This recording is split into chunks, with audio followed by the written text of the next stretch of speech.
નમસ્કાર દર્શક મિત્રો, આપ નિહાળી રહ્યા છો વિશ્વાસની જમાવટ ન્યૂઝ ચેનલ। રાજકોટમાં માધાપર ચોકડી પાસે સર્જાયા ગોઝાર અકસ્માત, ટ્રેલરની અડફેટે યુવકનું મોત। રાજકોટના પ્રવેશદ્વાર સમાન માધાપર ચોકડી પાસે આજે ગોઝારા માર્ગ અકસ્માતમાં ઉદય વાઘેલા નામના યુવકનું ઘટના જ સ્થળે કરુણ મોત નીપજ્યું હતું।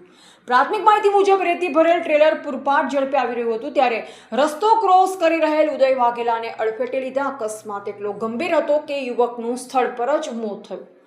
ઘટના બાદ ટ્રેલર ચાલક પોતાનું વાહન સ્થળ પર જ મૂકી ફરાર થઈ ગયો। ઘટનાની જાણ થતાં સ્થાનિક પોલીસનો કાફલો તાત્કાલિક સ્થળ પર પહોંચ્યો હતો। પોલીસે મૃતદેહને પોસ્ટમોર્ટમ માટે હોસ્પિટલ ખસેડી કાયદેસરની કાર્યવાહી હાથ ધરી છે।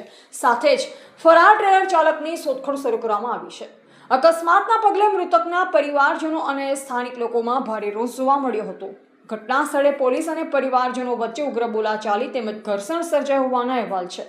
સ્થાનિકોનું કહેવું છે કે માધાપર ચોકડી નજીક રસ્તા પર પડેલ મોટા ખાડા અને ભારે વાહનોની બેફામ અવરજવર અકસ્માતોનું મુખ્ય કારણ બની રહ્યા છે। લોકો લાંબા સમયથી આ વિસ્તારમાં ટ્રાફિક નિયંત્રણ, રસ્તાના સમારકામ અને ભારે વાહનો પર કડક કાર્યવાહી કરવાની માંગ કરી રહ્યા છે। પોલીસે સમગ્ર મામલે વધુ તપાસ શરૂ કરી છે। અહેવાલ પ્રવીણ પરમાર, રાજકોટ।